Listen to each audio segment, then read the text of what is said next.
This is a PechaKucha done by Matt Mayer, Sustainability Strategist and Process Designer at Conscious Brands, at the Connecting Environmental Professionals PechaKucha Night in March of 2013.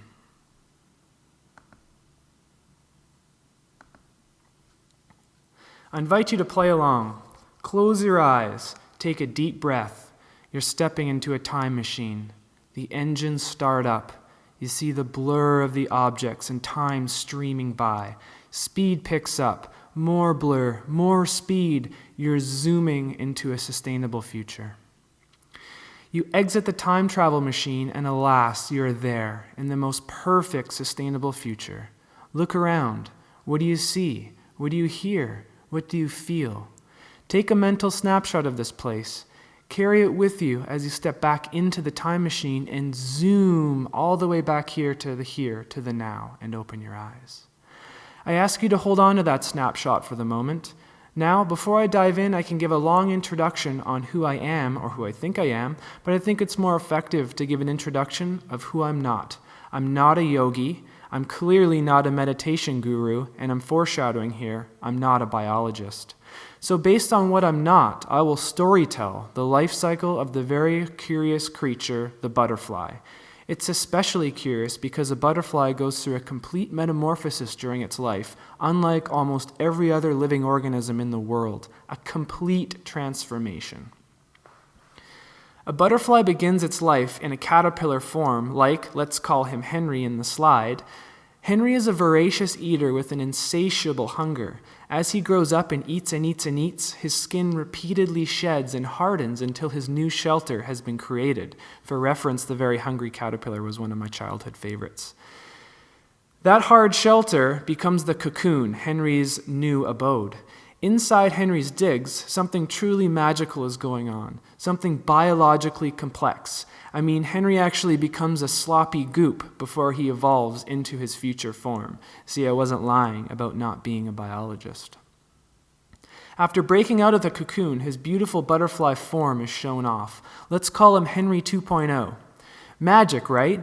I can sense all your thankfulness for recounting a first-grade science course, but there's a deeper story here, a metaphor for complete metamorphosis in our world. Remember the cocoon stage where Henry turned into a goop? You know that stage that's really biologically complex? Indeed, something magical is occurring to make this creepy, hungry crawler become a beautiful flying specimen. The true magic is found in the existence of Henry 2.0 DNA cells within his caterpillar form. And in the metamorphosis of our world, this is where we'll start, at the DNA level. Henry is actually born with Henry 2.0 butterfly DNA that is programmed to delay its activation for when it's time for the butterfly's form and function to begin growth. It's all one set of DNA, but with dormant cells. But in the cocoon, the dormant Henry 2.0 cells actually switch on, begin to connect and reproduce, and are actually flagged as intruders to the immune system, the little green guys in the slide. But these activated networking cells fend off the immune system attack, and they rapidly grow together. These cells are brilliantly termed as imaginal cells. They carry an encoding of a future state that's awfully different than what is currently understood. They are initially rejected and attacked as hostile intruders to the current system, but they are strong and self-replicating and fend off the attacks. They are a manifestation of an imagined future state. So looking around the room at one another, at our family, our friends, our businesses, what metaphorical imaginal cells can we notice? Where in the world are we seeing the manifestation of an imagined, transforming, sustainable future? What beautiful form can a business take beyond a voracious, insatiable caterpillar? But don't fret, it's happening. But again, the metamorphosis begins with existing DNA. In business, there is a company that interacts with the society and the biosphere and the people that make up the company. So there's two scales of imaginal cells, if you will. For our sake, let's consider how the company as a whole could be considered DNA for how a business could be conducted. A B Corp is an imaginal cell by acting as a certification of a company that has baked sustainability into its DNA. They prove their positive impacts and their performance on community, governance, employees, environment, and accountability.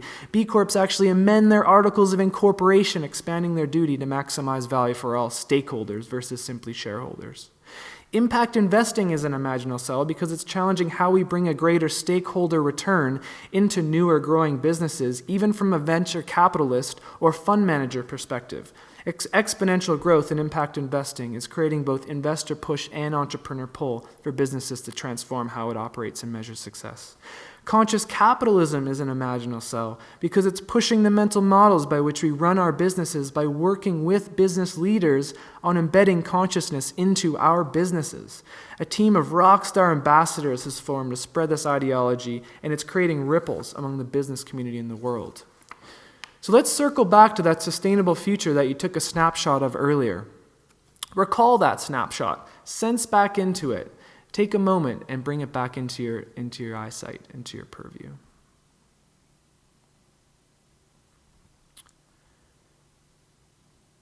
In hindsight, what imaginal cells are showing up in your world right now? What aspects of that sustainable future do you stand for despite it being fought off? What aspects of that sustainable future are only now beginning to be activated within you, which may have been dormant before?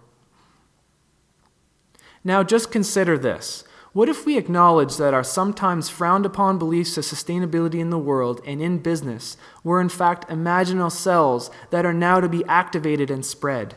What happens when more and more imaginal cells become networked with one another as more imaginal cells become activated?